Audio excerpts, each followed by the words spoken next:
Hey guys, it's Nick with Chestnut Hills Farmstead.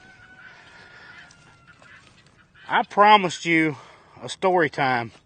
If you watched our live, I told you that I had a little bit of a story to tell about the crazy weather we had Saturday night.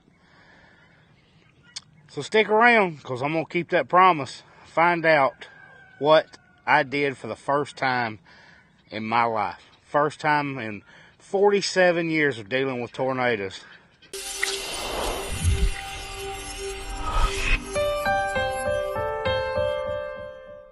I've got the mic tucked about as deep in my shirt as I can get it, so I hope you can hear me.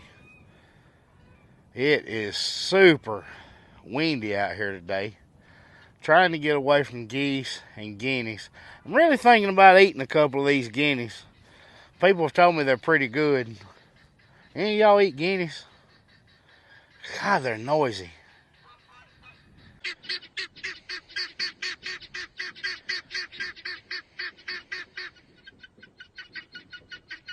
I'm trying to move. They're following me around so that they can be sure to let me know where I am. They're afraid I might not know where I went. So they're going to follow me around to tell me. Okay, well, most of you know what kind of day we had Saturday. It's not like it was isolated to Alabama. I had watched the storms from earlier, maybe Friday afternoon. Y'all had to correct me on this, but I think it was Friday when I was watching through Texas all the way up to Iowa. Just storms everywhere. Huge line of storms. Well, we started watching about 2 o'clock on Saturday, and it was really causing a lot of problems for Mississippi. They were getting a lot of damage. I think there were some fatalities in Missouri and some towns in Arkansas that were dealing with it. And I checked in on my buddy Kevin at Grounds Family Farm just to make sure that they were okay. You know, we were really following this thing all day. And if you live in an area that is prone to tornadoes, you, of course, have plenty of early warning, not relying on sirens. We have meteorologists that really focus on trying to get the warnings out as early as possible. And they take a lot of flack for, well, you said this and nothing happened. No, they said it was possible. They said to be prepared for it. Unfortunately, this time it happened. And we were prepared. The kids had bags packed. We had the safe space cleared out with plenty of room. It's actually Mackenzie's closet. One wall is a chimney. That's our safe place in our home. And the kids wear helmets when they're in there. That has prevented a lot of head injuries for people, and it's becoming a common practice that even if you're in a safe place in your home, that you're wearing some kind of helmet to protect you from that. So Rhett wore his batting helmet all evening. We just really wanted to make sure that we were as prepared as we could be and that the kids were taking this seriously. You know, I was raised in this same area, so I've been through numerous tornadoes in my life. And nothing ever hit directly. I've had damage to homes I was in and businesses I've been in, things like that, but no direct hit injuries, really horrifying situations. But I want my kids to be prepared for it and know that they need to take this seriously. Not be one of these people that say it's not going to happen to me. So we were prepared. And then it started maybe early evening. It started entering parts of Alabama to the north and west of us. Then it moved directly west. There were some more popped up. And we were just really keeping an eye on this thing. And the good news was supposed to be that it had rain drenched ahead of it, so it was stabilizing the air. And we really thought, hey, it could be dying down. But I refused to take my eyes off of it. Unfortunately, our area had not taken a lot of rain until the lines got there and we started getting some spin-ups.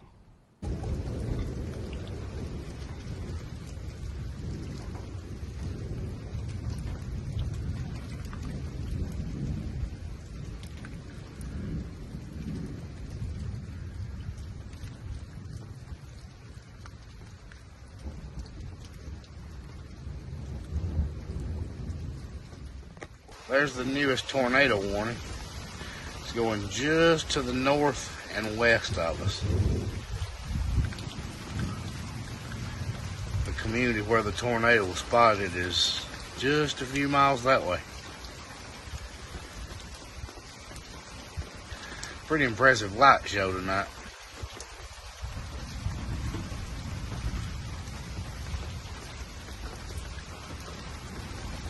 Oh, I missed the boat that was back there.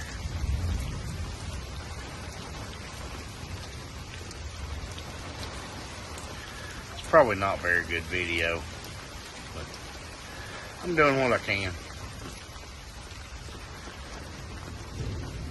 It has been an all-day ordeal.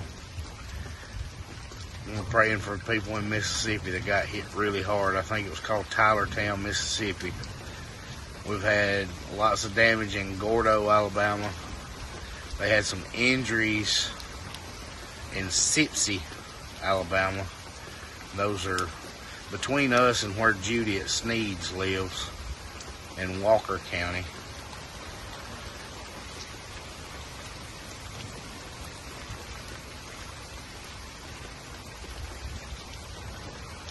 Been a very interesting day today. We have had the news on constantly since 2 o'clock. We have not turned weather off since 2 o'clock. It's now 8 p.m. Great! Another new warning till 9 p.m.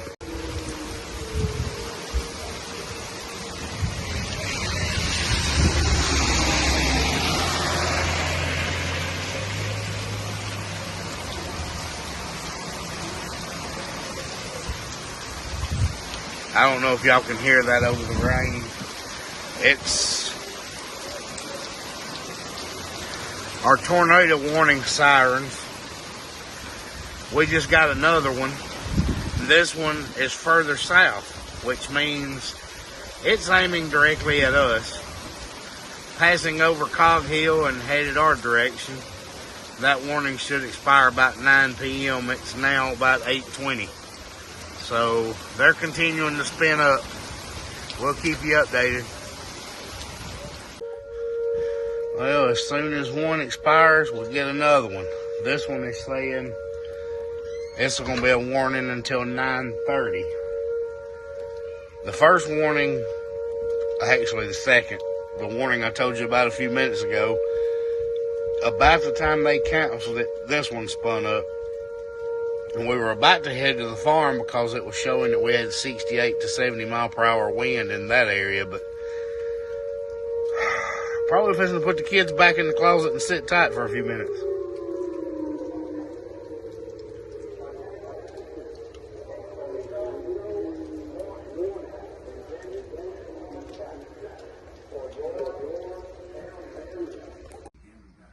All right, everybody, they're sheltered in place.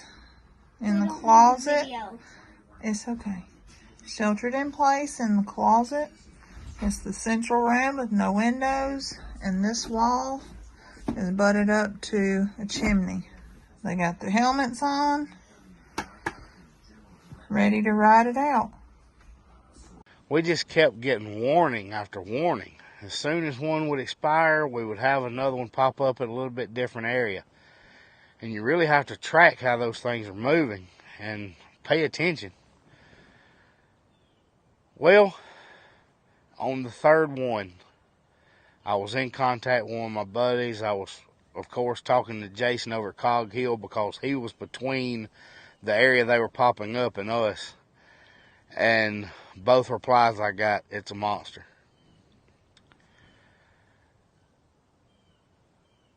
Our meteorologist was telling us no travel in this area. And it was a community north of us, community south of us. In Chilton County, approaching the community of Fairview, and again, that'll be coming out across US 31 and I-65. And the same thing for Highway 31. No travel between Verbena and Jemison. I-65, no travel between Verbena and Jemison. If you don't know what a polygon is, I'm going to show you that. So it's the warning area. And it's a big push There's t-shirts, there's posters, there's all kinds of things about respect the polygon. If you're in this warning area, don't think it's not going to affect you. They are trying to minimize injuries and loss of life here. There's nothing you can do about property damage, but they're trying to give you enough warning to make sure that you're in a safe place and prepared. So anywhere in that polygon area is at risk. It was something I never thought I would do until that last warning, and I told the kids it's go time. It's time to take this serious. This one's not going to miss. And this is again moving, about to move right over Highway 82. Maplesville, I think there's some issues just to the south. But yep, lost power right when that was coming in. So I had to get on my phone and pull up the live stream because I certainly did not want to miss updates on it. We got a new one. This is the third one in the last 30 minutes. Well, number 3 is on the ground and it's going to come close. So it's got down to serious business at this point. The kids have been sheltered, but it's time for everybody to duck in because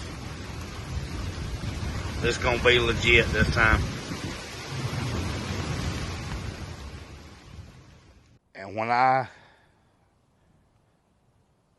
had my 6-year-old look at me and say, "Daddy, I don't want to die," that pushed me to a decision I've never made before. Instead of getting in a safe place, I had enough warning. I could see the area it was coming to. It was enough to not chance it in that safe area. And I would never advise somebody to do what I did. I said, get in the truck. I loaded my kids up with their bags and their helmets on, and I drove south as hard as I could drive.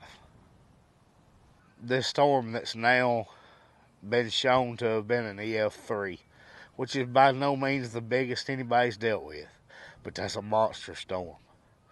It was affecting communities I knew. It was affecting people I knew.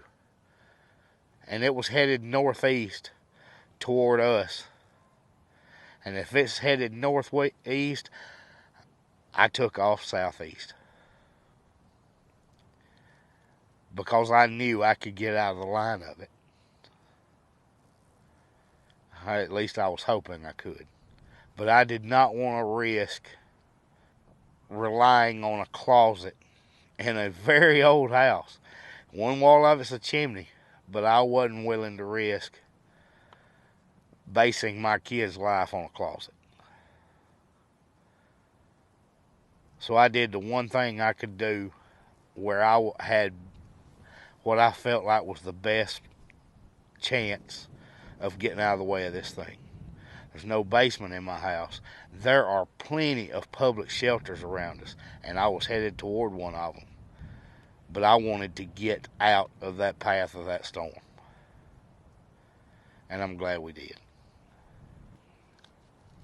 Not because I sustained damage at my home. My home was fine. An hour later, we were back in it, watching the last storm of the night pass through. The last storm stayed well south of us, moved into East Alabama, and wreaked havoc again in a community that close to where Zoe's originally from. Flipped a school bus into the school. Wreaked havoc in the Winterboro area. But the one storm that I was convinced was headed our way, it left us, it didn't affect our home directly. You're still hearing one more loose piece of tin rattling up there. Yeah, we got some high wind on the farm. Got a little bit damage to a goat hut. But it wasn't about damage. It wasn't about injuries. What I gave my little boy was peace of mind. had it happened at our home, even if we had been safe, he would have had the horror of everything coming down around him while he's sitting in a closet. And the one thing on my mind was, I don't want him to go into sheer terror every time the wind blows. I had an opportunity to change that, and I took it. I'm not going to apologize for it. I'm not saying it was the best idea. What I would advise people to do is go to, if you don't feel comfortable in your safe place, go to one of those shelters hours ahead of time. They were packed. They had cars everywhere. They had plenty of room. There were plenty of them. We have them all over the place. Every fire department in the county has them. I think there's 19 of those. But there's probably 25 to 30 public shelters in our county. There would have been plenty of room to get somebody there. That's what I would advise people to do. But I didn't do that. We stayed in our home. We knew we had a safe place. But things changed, and I made a decision that I had never made before. I've ridden out a lot of storms as a kid in a closet. We didn't have a basement in my childhood home either. We had a closet at the end of a hallway and rode out lots of tornadoes there. But this one was different. And it's different when you're daddy. God, please let us not get hurt. I don't want my family to get hurt or anything. Just let my whole family be safe, not hurt. Please, God, just let us be alive. Amen.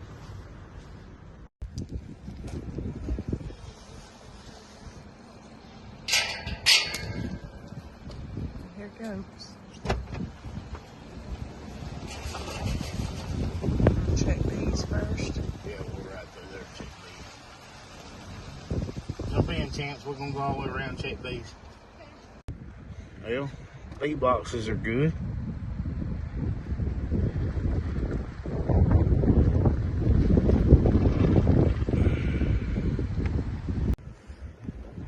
Well, there's Ferdinand.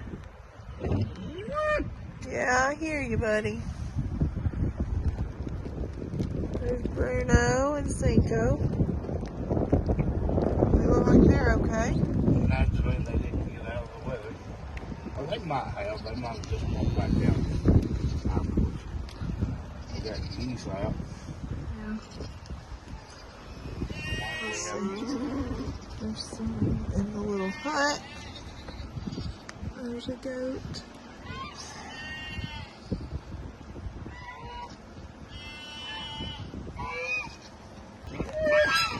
Looks like everything's okay. Well, that's enough of that. Let's move on to talk about something else.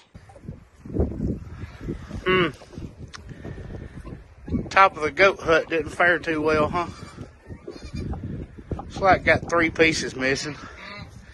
2 of them right there. We'll get that fixed. Windy today. There's baby Bruno. Bruno, I wish these geese would just shut up and eat.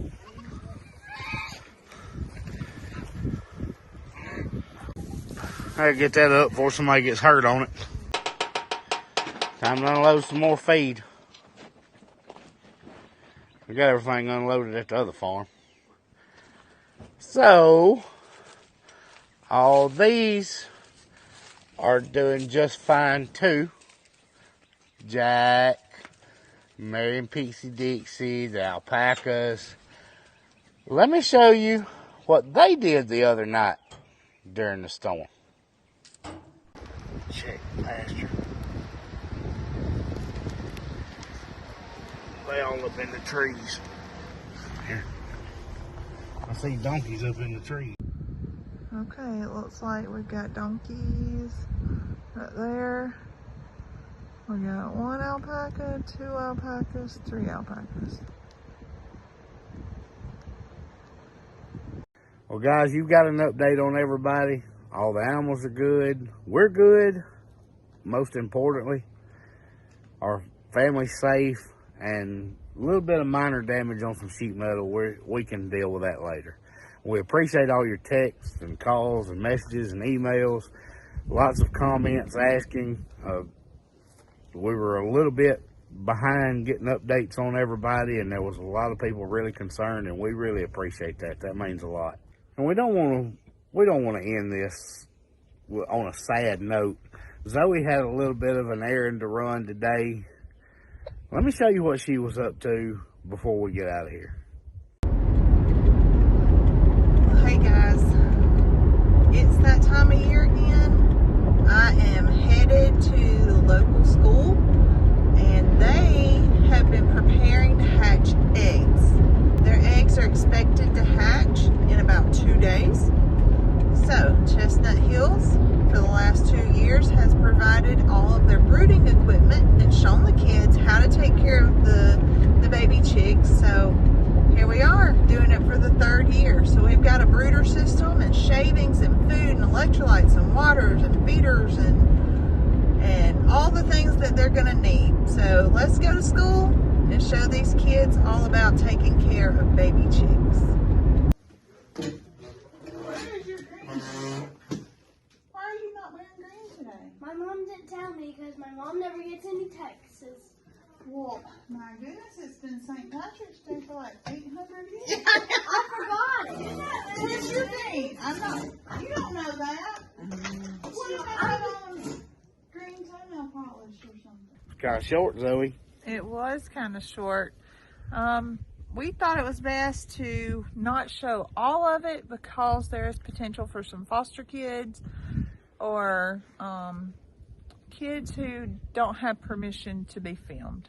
So we wanted to respect that without having to do a whole lot of editing. It was just easier just to cut it a little short. Y'all see what we've done. We've done it a few years in a row. So just know that a bunch of kids learned about chickens, hatching eggs, and setting up a brooder and getting baby chicks ready. And it allowed us to end on a little bit of something positive. That's right.